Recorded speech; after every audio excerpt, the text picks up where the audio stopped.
Hi, I'm Sarah Cowgill, along with Andrew Moran, Dave Patterson, Kelly Ballard, and Graham Noble. And this is the Conservative Five, Liberty Nation's online TV news program.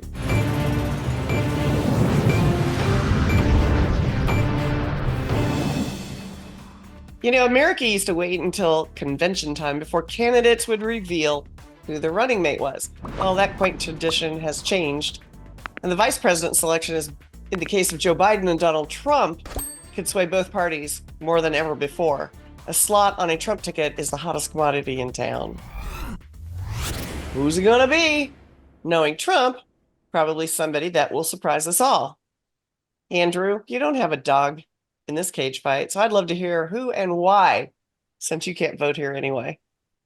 Well, I would say, first of all, if I were Trump, I'd pick a guy like Vivek Ramaswamy, but that's based on, principle stance. But I would not say that I'm a political strategist in any regard. So I would defer to Mark Angelides' wonderful article exploring the options, or check out some of the recent media reports. I'll break it down for our viewers who haven't been paying attention. So first, we have Ron DeSantis from Florida. He recently held a meeting with Trump for hours.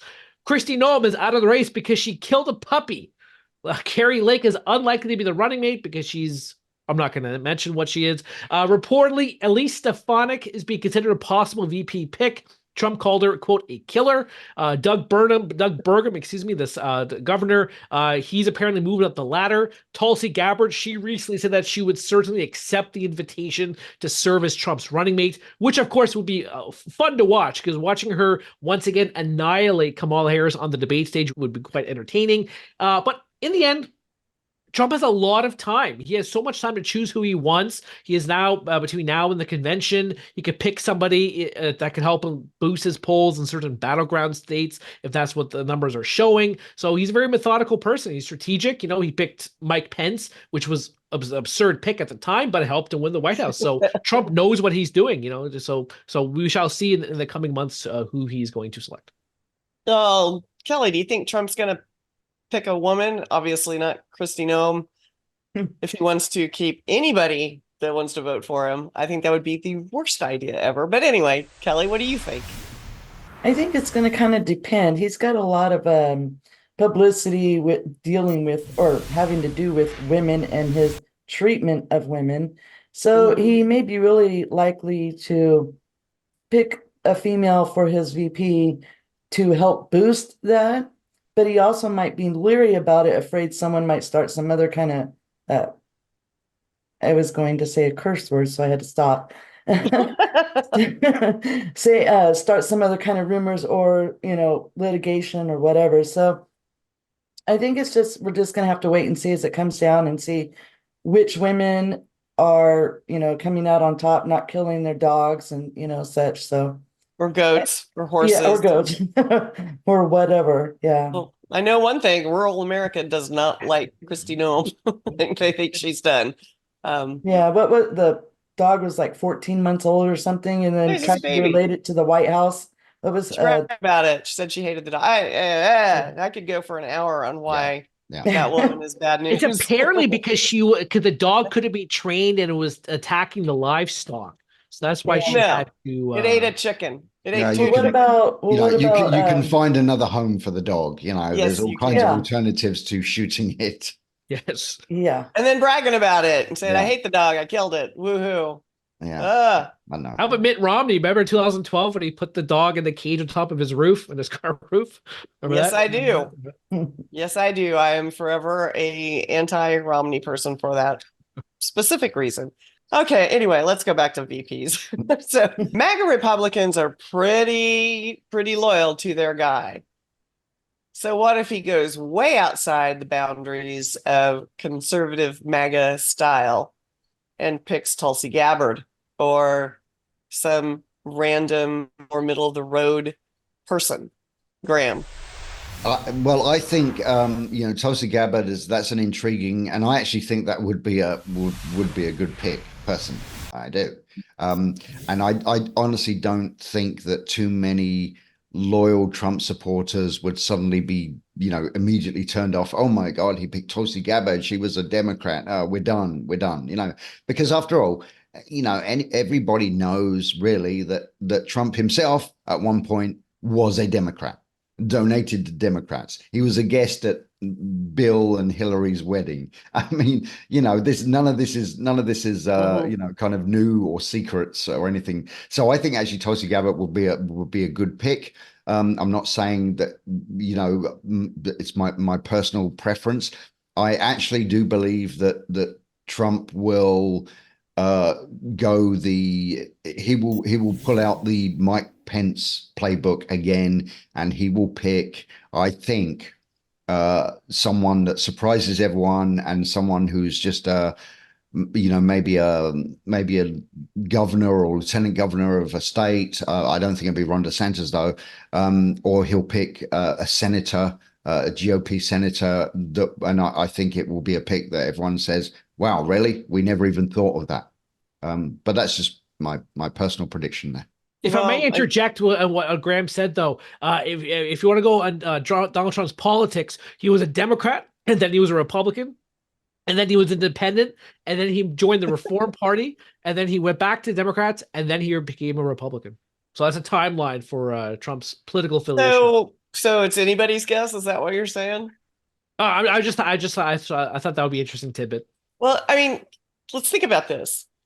Both of these presidents, past and current, are basically lame duck. They have 4 years to either continue to destroy the country or possibly destroy it in a different way, depending on who wins this one.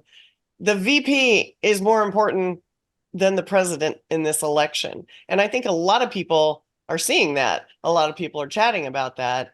And, VPs are normally just eye candy, or they flesh out the parts of the ticket. Like Pence was such a squeaky clean guy, and Trump not. That's as far as I'm going to go with that. And Kamala is younger, and a woman of color. Yeah, not so white. Everybody is checking boxes here. But now the box to check is who can take over in 4 years. That's the big. We're actually running in 2028. We are not running 2024. So I want Dave to tell me a VP that actually had an impact for an election win or in an administration. Well, I think that historically there have been quite a few VPs who have had an impact, mostly those that were prominent. Generally, based on their prominence, went on to be president. John Adams and Thomas Jefferson obviously come to mind. You've had some unremarkable presidents like John Tyler and Millard Fillmore, but Andrew Johnson would have slipped into obscurity as well, as the successor to Abraham Lincoln if he had not instead been he impeached. Screwed up reparations in 1863. Well, he was impeached and was nearly tossed out, except for a one vote in the Senate. More recently, though, Sarah, I mean, you've had Harry Truman, who was behind the scenes in FDR's administration and doing relatively well for the amount of time he had. Richard Nixon was a plus for the Eisenhower ticket because he brought in California. LBJ, Hubert Humphrey, Gerald Ford, they all had their contributions to be made to the principle. The one that comes out and stands out to me clearly was George H.W. Bush, who was very influential in the Reagan foreign policy, having led the CIA and been ambassador to the UN in China. And oddly enough, Someone's a fanboy. Yes, Dan Quayle. I was waiting for it. I was waiting for Dan Quayle. Dan Quayle actually was probably the most knowledgeable and able thinker on nuclear weapons and the concept of deterrence when he was a senator and later in the White House. The combination Couldn't spell potato. Didn't matter. He could spell nuclear. Are you sure? Yeah. The combination, Dick Cheney, Don Rumsfeld managed foreign policy and defense policy. And of course, how can we forget Joe? Don't ask me about foreign policy. Biden, he basically captured the essence of and has remained unremarkable. As you mentioned, though, Mike Pence, who was the chairman of the National Space Council and was really instrumental and a major architect in developing the U.S. Space Force, I think that will be his a legacy that will help in national defense. But whoever it is, my recommendation would be that Trump choose them quickly and choose them based on their ability, their energy to campaign rigorously while the election interference judges have Trump in court. Let them be out there. Let them be the face of the Trump ticket. And I think that's probably the best that Trump could do. Choose someone who's vigorous, energetic, and able to pass his message with aplomb. But just to get elected, I mean, I don't think the general electorate believes or thinks long term. They think 2024. And you put the wrong guy in there, and God forbid something happens, then we're back to square one. So I don't know. I don't see any of those that you named off, Dave, as somebody that people went, yeah, he's the best VP because the other guy's going to die, and now we got this guy. But that wasn't the motivation at the time. And the fact was that you asked whether or not they were influential within the Election administration or administration. And clearly those who were chosen because they brought in their state, Lyndon Johnson, because he nailed Texas for Kennedy. I mean, those are important things. And you're right about one thing. People's view of the world is extremely myopic. And they're not really thinking beyond 2024. Realistically, what they want to know is, will this team be useful and keep the country on track? Well, you know, what's going to happen is we're going to have an election in November, and somebody's going to win, and we either go 4 more years of what we're doing now, or we go 4 more years of complete upheaval, and nobody knows really what is going to happen then. But, you know, with all the money they spent, I don't know. I want, you know, this is kind of a good roundtable discussion. And here's my guarantee. Andrew, who can't vote. I love this. Here's my guarantee of what's going to happen no matter who wins.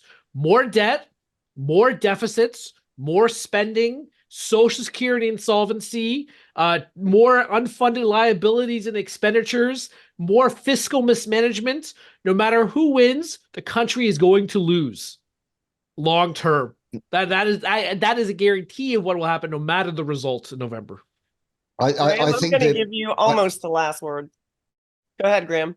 I think the worst thing, basically, for the country, for the American people, the worst thing is that for those who want to see Donald Trump back in the White House, the level of chaos that his 4 years are going to be, because already the Democrats and various other left-wing groups are right now preparing, and you know, you can read about this if you scour the media. You'll even read that they've admitted that they are already preparing to just deluge his administration for the entire 4 years. If he wins, they're going to deluge his administration with lawsuits, with all any way that they can obstruct him, they're going to do it. So unfortunately for those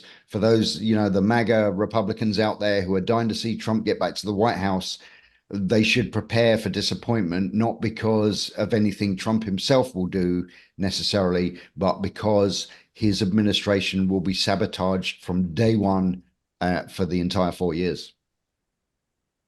Yep.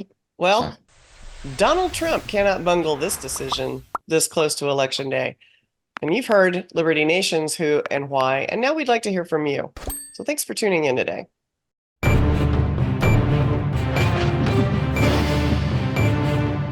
That's it for our Conservative 5 panel today. Check out our other C5 shows and segments on your favorite video platform: YouTube, Vimeo, Rumble, We're on them all. As well, Liberty Nation has its own Roku channel where you can see all of our TV productions. I'm your host, Sarah Cowgill. Thanks for joining us today for Free Thinking, Free Speech, LibertyNation.com.